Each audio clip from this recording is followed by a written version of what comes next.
हम आपको ये बताएंगे कि चीन में जो HMP वायरस इस समय फैल रहा है वो आपके लिए कितना खतरनाक है, क्योंकि भारत में आज रात 8 बजे तक इस वायरस के 3 मामलों की पुष्टि हो चुकी है। इनमें से 2 मामले कर्नाटक में आए हैं और 1 मामला गुजरात के अहमदाबाद का है। कर्नाटक में जिन 2 बच्चों में यह वायरस मिला है, एक बच्ची 3 महीने की है उनमें से, और दूसरा बच्चा सिर्फ 8 महीने का है। दोनों बच्चों का इलाज बेंगलुरु के एक ही अस्पताल में चल रहा है और दोनों ही इस समय खतरे से बाहर है।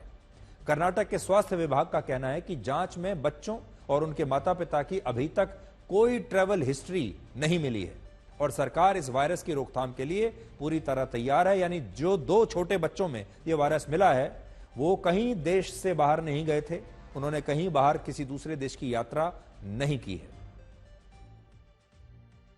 It is found in 2 children.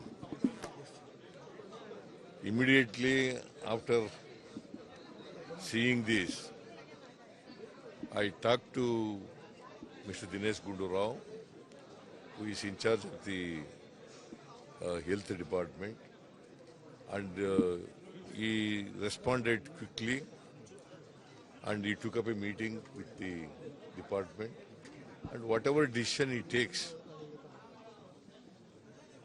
the government will implement it, and the government will take all precautionary measures to implement and to prevent the disease. Thank you, sir. कोई नया वायरस नहीं है, ये बहुत सालों से है और कुछ लोगों को ये मिला होता है, खासतौर पर बच्चे लोगों को भी होता है और जो जिनका इम्यूनिटी कम होता है उनको इसका इन्फेक्शन हो सकता है। तो इसीलिए इससे ये कोई नया ये नहीं है कि जैसे अखबार में आया कि पहला केस है, ये पहला केस नहीं है, बहुत सारे केसेस है और बहुत सालों से है। तो और जिसको भी उतना सीरियस फेटलिटीज भी नहीं है इसमें। नहीं, 2001 से डिटेक्ट हुआ था, उससे पहले भी है लेकिन 2001 it was detected in Netherlands.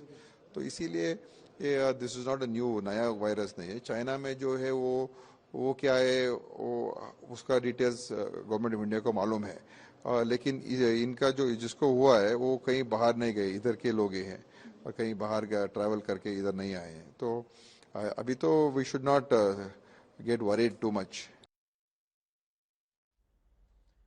Ahmedabad में भी 2 महीने के एक बच्चे में इस वायरस की पुष्टि हुई है और इस बच्चे को तेज बुखार और सांस लेने में परेशानी होने पर 15 दिन पहले एक अस्पताल में भर्ती कराया गया था और अब जांच में यह पता चला कि यह बच्चा भी उसी वायरस से संक्रमित है जो वायरस चीन के शहरों में इस समय तेजी से फैल रहा है। 2 मास का बच्चा जो डूंगरपुर राजस्थान से आया था सारवार के लिए, उसमें यह डिटेक्ट हुआ है और उसको सारवार के अर्थे अहमदाबाद भेजा गया है। फिर भी सावधानी बरतने की हिदायत तो केंद्र सरकार और अपनी जो संस्थाएं उसने दी है, उस हिसाब से गुजरात सरकार भी काम कर रही है और अन्य राज्य भी इसी हिसाब से काम कर रहे हैं। सर, टेस्टिंग और ट्रेसिंग किस तरह से होगा पेशेंट का? अभी ट्रेसिंग का कोई सवाल नहीं है, लेकिन टेस्टिंग के लिए अवेलेबल जितनी भी अपनी हॉस्पिटल्स है, जो RT-PCR के मशीन से वहां पर उसकी अलग से किट आती है, वो किट सभी हॉस्पिटल को परचेज करने के लिए भी बोल दिया गया है कि कहां पर भी ऐसे कोई भी शंकास्पद केस मालूम हो तो तुरंत ही उसका टेस्टिंग हो सके। अब जो लोग ये सोच रहे हैं कि ये छोटे छोटे नवजात बच्चे चीन में फैल रहे वायरस के संपर्क में कैसे आए और चीन का वायरस यहां कैसे आ गया, उन्हें हम ये बताना चाहते हैं कि ये कोई नया वायरस नहीं है। ये एक पुराना, लगभग 23 साल पुराना वायरस है जो भारत में पहले से ही मौजूद है आप सबके बीच में। इसे रेस्पिरेटरी वायरस भी कहते हैं, जिसमें फेफड़ों में इंफेक्शन और सांस लेने में परेशानी होती है और यह वायरस हर साल ठंड के मौसम में लोगों और खास तौर पर छोटे बच्चों को संक्रमित करता है। लेकिन इस बार चीन की स्थिति ने इस वायरस को लेकर भारत के लोगों में एक नया डर पैदा कर दिया और आप तो जानते ही हैं, अभी कुछ वर्ष पहले कोविड-19 का दौर चला था और कोविड-19 के जमाने में जो कुछ हमारे साथ हुआ, उसके बाद जब भी कोई नया वायरस आता है तो भारत ही नहीं पूरी दुनिया के लोग डर जाते हैं और वो सोचने लगते हैं कि कहीं कोविड जैसा दौर वापस तो नहीं आने वाला है। और क्योंकि ये वायरस चीन से आया है इसलिए लोगों को लगा कि हो सकता है ये भी कोविड जैसा ही हो।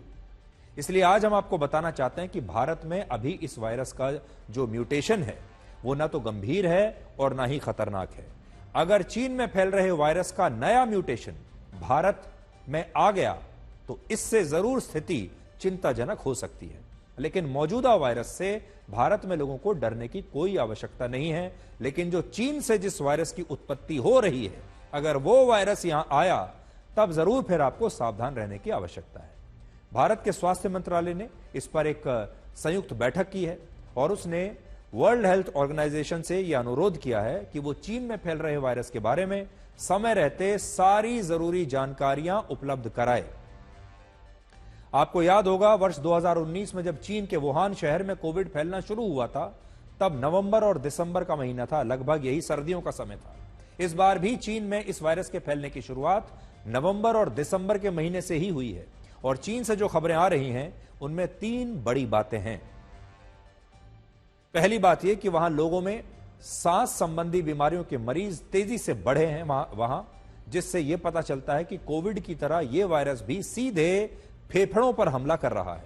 दूसरा, चीन में इस वायरस से संक्रमित होने वाले लोग और बच्चे गंभीर रूप से बीमार हो रहे हैं। और तीसरा, यह वायरस अभी सिर्फ चीन के अलग अलग शहरों तक सीमित है और यह दूसरे देशों में अब भी नहीं पहुंचा है। मलेशिया, जापान, हांगकांग, कंबोडिया और ताइवान में इस वायरस के नए मामलों की पुष्टि हुई है, लेकिन इन देशों और क्षेत्रों की स्थिति चीन के शहरों की स्थिति से बिल्कुल अलग है। और ऐसा शायद इसलिए क्योंकि इन देशों में इस वायरस का वो म्यूटेशन अभी नहीं आया है जो चीन के शहरों में फैल रहा है। यह भी हो सकता है कि चीन के शहरों में जो वायरस फैल रहा है उसके बारे में अभी किसी को कुछ पता ही नहीं है।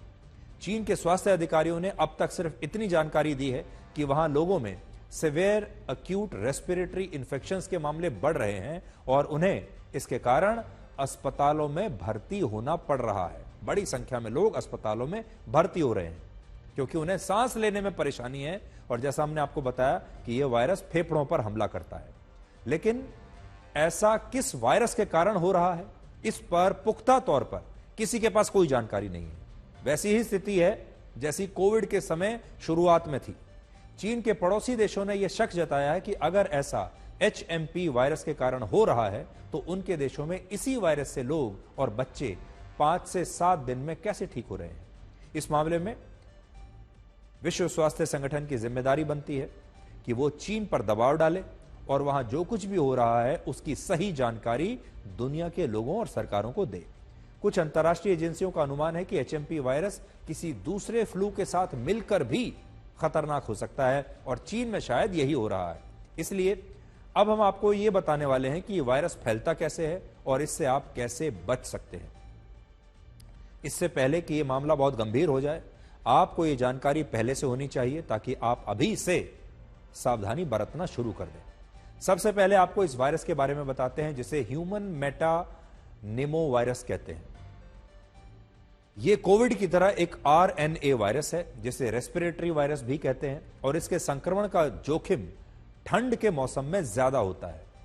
इससे संक्रमित होने पर 7 तरह के लक्षण आपको अपने शरीर में दिखाई देंगे। इनमें जुकाम हो सकता है, गले में खराश, खांसी और तेज बुखार हो सकता है, सिर दर्द हो सकता है, आपको थकान हो सकती है।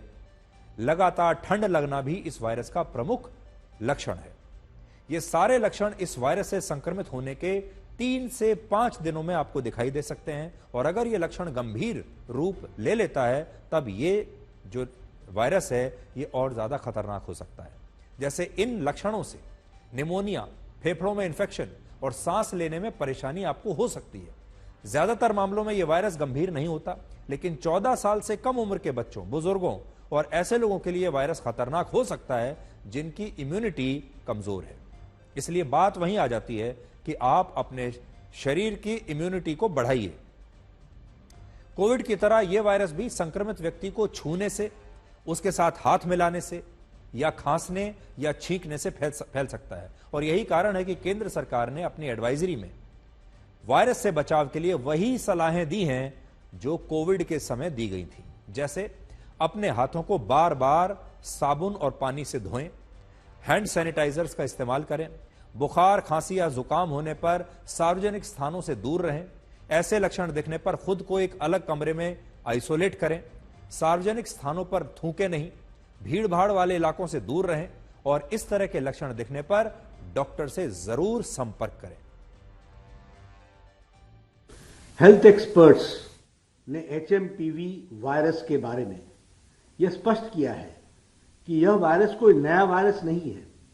इसकी पहचान सबसे पहले वर्ष 2001 में हुई थी और कई वर्षों से यह विश्व भर में फैल रहा है। HMPV वायरस एक ऐसा वायरस है जो हवा के जरिए सांस लेते समय एक दूसरे में फैलता है।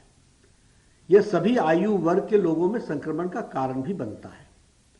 यह विशेष रूप से सर्दी और बसंत के मौसम के शुरुआती महीनों में अधिक देखा जाता है।